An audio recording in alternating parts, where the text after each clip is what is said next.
পৃথিবীতে মেডিকেল সায়েন্সের বা চিকিৎসা ব্যবস্থার জন্মই হয়েছিল আসলে ব্যথার চিকিৎসা করার জন্য। তো অর্থোপেডিক্সের ডাক্তার হিসেবে আমরা প্রায়ই ব্যথার পেশেন্ট প্রচুর পরিমাণে ফেস করি। কারোর হাতে ব্যথা, কোমরে ব্যথা, শোল্ডার বা কাঁধে ব্যথা অথবা হাঁটুতে ব্যথা, বিভিন্ন রকমের ব্যথা নিয়ে আসে। তো আমরা যখন কোমরে ব্যথা পাই বেশিরভাগ ক্ষেত্রে আমরা এটা ডায়াগনোসিস করি প্রোলাপসড লাম্বার ইন্টারভার্টিব্রাল ডিস্ক বা পিএলআইডির ক্ষেত্রে। তো পিএলআইডি নিয়ে আমি একটু কথা বলতে চাই। আমি সাথে আছি ডক্টর জান্নাতুল নাইম সজিম।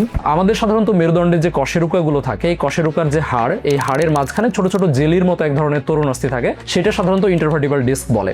তো দুটো হাড়ের মধ্যে থেকে এই যে ডিস্কটা থাকে ইন্টারভার্টিব্রাল, এটা অনেক সময় পিছনের দিকে চাপ খেয়ে বের হয়ে আসে। তো আমাদের সাধারণত যে নার্ভগুলো থাকে, মানে শরীরের বিভিন্ন রকমের জায়গায় যে নার্ভের সেন্সেশন বা বিভিন্ন রকম আমরা হাত পা নড়াচড়া করি নার্ভের মাধ্যমে, এই নার্ভগুলোর কার্যপরিধি বিভিন্ন রুট এবং বিভিন্ন ট্রান্সমিশনের মাধ্যমে যায়। তো এইটা সাধারণত ওই কশেরুকার হাড়ের পিছন দিয়ে নামতে থাকে নার্ভগুলা। তো যখন ওই ডিস্কটা ওই নার্ভের পিছনে চাপ দেয় পিছন দিক দিয়ে গিয়ে, তখন আসলে সাধারণত আমরা ব্যথা অনুভব করি। তো এটা আসলে পিএলআইডি। পিএলআইডি সাধারণত কাদের হয়? পিএলআইডি এই ধরনের মানুষদের হয় যারা স্যাডেন্টারি লাইফস্টাইল লিড করে, মানে যারা অনেকক্ষণ দাঁড়িয়ে থাকার কাজ করে অথবা অনেকক্ষণ বসে থাকার কাজ করে, এই মানুষগুলোর ক্ষেত্রে পিএলআইডি হয়। এই যে পিএলআইডি হলে আমরা আসলে ডায়াগনোসিস করি কিভাবে? যখন আমাদের কাছে পেশেন্ট এসে তার হিস্ট্রি বলে যে সে যখন কোমরে প্রচন্ড ব্যথা পায় এবং এই ব্যথাটা আস্তে আস্তে পায়ের থেকে নিচের দিকে নামতে থাকে এবং তারা হাঁটতে গেলে ব্যথা ফিল করে, তখন আমরা এটাকে ক্লিনিক্যালি পিএলআইডি বলে থাকি। এছাড়াও আমরা এক্সরে করে দেখি ইন্টারভার্টিব্রাল ডিস্কের মধ্যে ওই যে ডিস্কের যে রেশিও থাকে মেজারমেন্ট, সেটা আসলে কমে যাচ্ছে কিনা।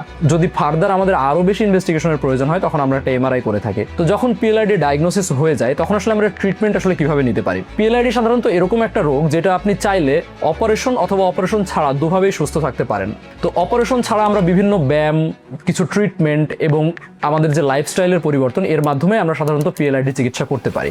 যখন খুব সিভিয়ার কন্ডিশন বা প্রচন্ড পরিমাণ ব্যথা ফিল হয়, তখন সাধারণত আমরা অপারেশনের দিকে যাই। তো অপারেশন এবং অপারেশন ছাড়াও আমরা পিএলআইডি চিকিৎসা করে থাকি। পিএলআইডি সংক্রান্ত এই সমস্যা নিয়ে যখন বাবা মায়েরা আমাদের কাছে আসেন, আমরা তখন চেষ্টা করি তাদের প্রত্যেকটা সমস্যার কথা শুনে একেবারে গোড়া থেকে কি কি সমস্যা আছে সেগুলোকে খুঁজে বের করার এবং সেই অনুযায়ী চিকিৎসা দেওয়ার। এছাড়াও পিএলআইডির পেশেন্টরা অনেক সময় ম্যাল ট্রিটমেন্ট বা কিছু কিছু সময় ভুল চিকিৎসার শিকার হন। তারা অনেক সময় হয় কি না বুঝে না জেনে প্রচুর পরিমাণে ব্যথার ওষুধ খেতে থাকেন। তো ব্যথার ওষুধ কিন্তু কিডনির জন্য ক্ষতিকর। এই জন্য আমাদেরকে চেষ্টা করতে হবে অবশ্যই একজন অর্থোপেডিক কনসালটেন্টের পরামর্শ নিয়ে তারপরে ওষুধ খাওয়া। মনে রাখতে হবে যে কোনো ওষুধই আসলে তার ইফেক্ট এবং সাইড ইফেক্ট দুটোই থাকে।